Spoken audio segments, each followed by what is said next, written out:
Bueno, pues después de este módulo sobre qué es lo que está pasando en el contexto financiero, contamos hoy con Arturo González, que es el CEO de Eurobits, y vamos a recoger con él una visión de tanto qué es lo que está pasando y qué cambios están viniendo, como a la vez cómo conseguir casar esto con la estrategia de Customer Centric. Pues Arturo, gracias por este rato que nos dedicas, que nos das hoy. Queríamos hacerte tres preguntas, ¿vale? A ver qué nos puedes compartir y qué puede servirles a nuestros compis de RSI, bueno, pues para darles un poco tu visión desde ese lugar donde tanto nacionalmente como internacionalmente tienes contactos con el mundo financiero, con los cambios que están viniendo. ¿Y qué piensas tú que está ocurriendo en este contexto financiero? ¿Qué ves? Bueno, lo primero, muchas gracias a vosotros y muchas gracias a nuestros colegas de RSI, que son ya viejos conocidos y con los que estamos encantados de trabajar. Lo que estamos viendo en el sector financiero es el cúmulo de un montón de cosas, ¿no? Primero, lo que está pasando era algo que se veía venir desde hace más de 20 años, ya con la primera revolución de Internet. Sin embargo, aunque el sector financiero le prestó una cierta atención en aquel momento, cuando la burbuja de las .com se deshinchó, pues aquello pasó un poco de largo y se desatendió. Entonces, la banca volvió a la orientación tradicional al negocio, con el agravante, y esto no es un tema exclusivo de la banca, sino que el mundo en general obvió la crisis relacionada con un ciclo económico, con lo cual la segunda nos pilló en plena línea de flotación y el sector financiero sufrió mucho, ¿no? Entonces, cuando viene ahora la nueva ola tecnológica, el sector financiero pues no le coge en el mejor momento desde el punto de vista de salud financiera. Pero es que además, como consecuencia de esa crisis, los tipos de interés llevan mucho tiempo a tipos muy bajos, con lo cual el margen de actuación que tiene el sector financiero se ve muy afectado, la rentabilidad es mucho menor que en otros tiempos. Y entonces, para arreglarlo, llegan un montón de amenazas de nuevos players mucho más ágiles y muy preparados tecnológicamente para intentar quitarle negocio en distintos nichos de actividad al sector financiero, ¿no? Entonces, la situación es complicada. Entonces, el sector financiero tiene que balancear el negocio tradicional con adaptarse tecnológicamente a los cambios que se avecinan, so pena de verse sometidos al riesgo de convertirse en un commodity y eventualmente pues desaparecer, ¿no? Porque lo que vamos a ver, yo creo, es crecientemente es una presión hacia la separación entre el canal de distribución de productos financieros, que lo pueden hacer las entidades financieras tradicionales, pero también lo pueden hacer otro tipo de entidades, y en este sentido, pues todo el marco alrededor de PSD2 es un primer paso. Solo afecta a cuentas de pago, pero es un primer paso muy importante hacia el Open Banking, que dicho sea de paso acabará siendo Open Anything o Open Asset Sharing, es decir, irá mucho más allá del sector financiero y lo que es la fábrica de productos financieros.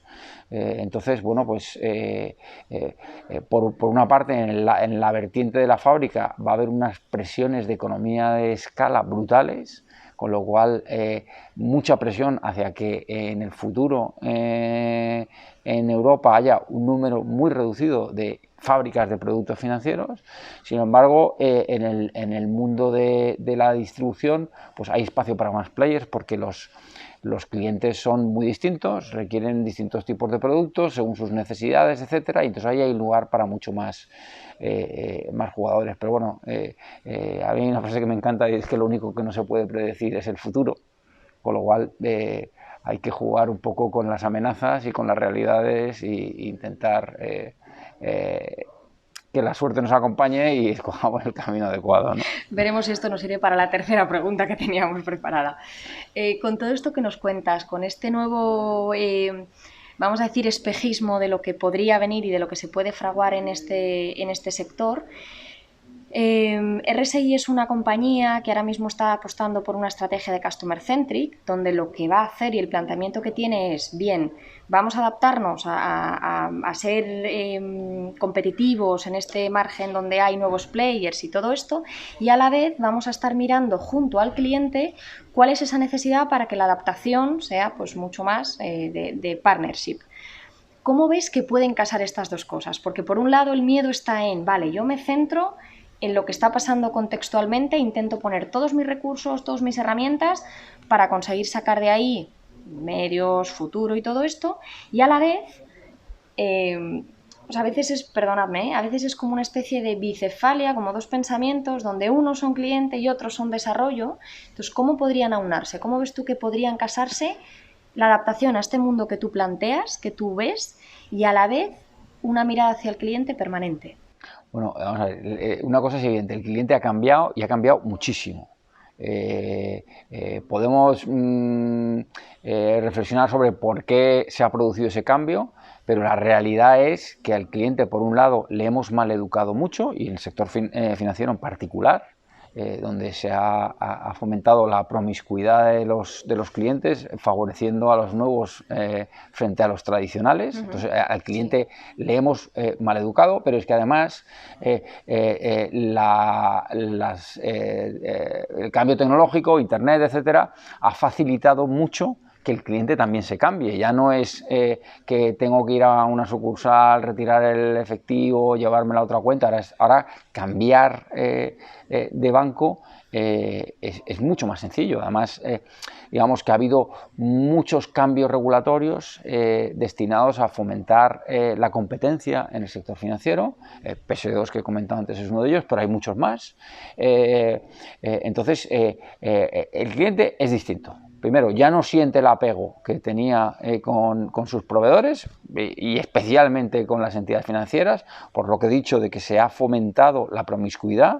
Además, la imagen del sector financiero no ha salido muy bien parada en los años de crisis, por lo cual el apego de los clientes con las entidades financieras es mucho menor. No voy a decir que es inexistente, tampoco voy a exagerar, pero es mucho menor de lo que era hace unos años. Y por otro lado, como digo, cambiarse de banco es hoy más fácil que nunca.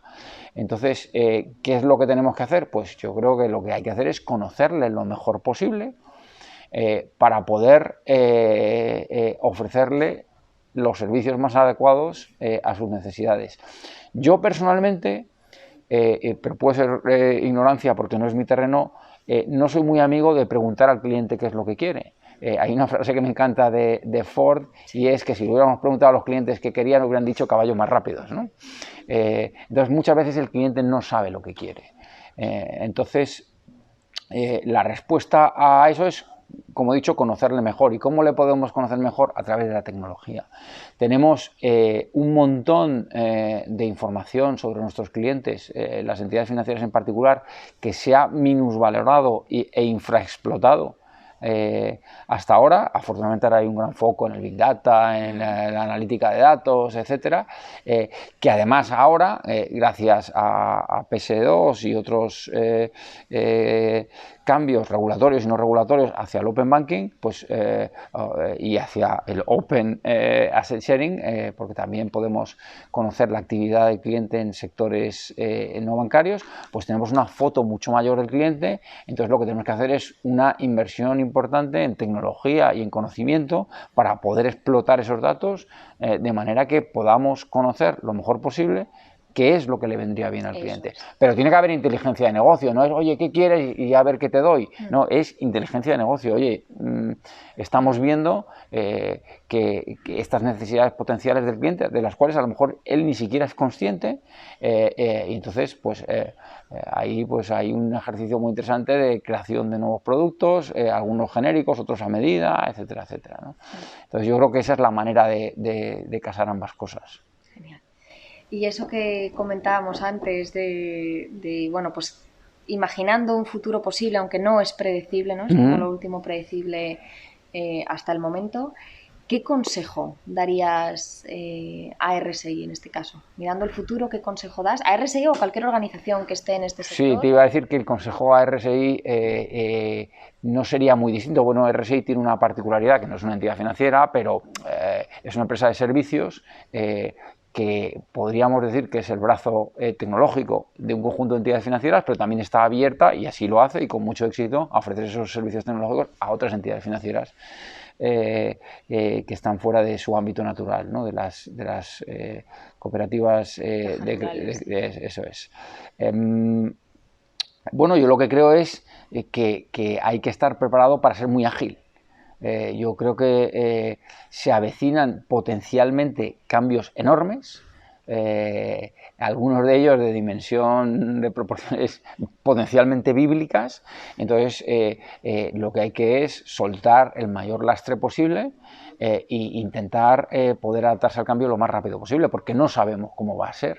Esto no es una cuestión de decir, bueno, el mundo va en dirección noroeste, entonces, bueno, vamos a girar el timón para ir diciendo, no, es que no sabemos qué es lo que va a pasar. Hay muchas amenazas y algunas se materializarán y otras no. Entonces hay mucho, por suerte o por desgracia, hay mucho de ruleta, ¿no? de apuesta. Pero en cualquier caso, la probabilidad, insisto, de que haya cambios dramáticos en los años venideros, y no estamos hablando de dentro de 30 años, en los próximos años, es muy grande. Entonces la clave es ser ágil, estar preparado para poder cambiar de rumbo lo más rápido posible. Y aprovecharlo como oportunidad también. Efectivamente, claro, si eres capaz de ser más ágil que tus competidores, es una ventaja competitiva que tienes frente a ellos. Pues Arturo, muchas gracias. Muchas gracias a ti. Un placer.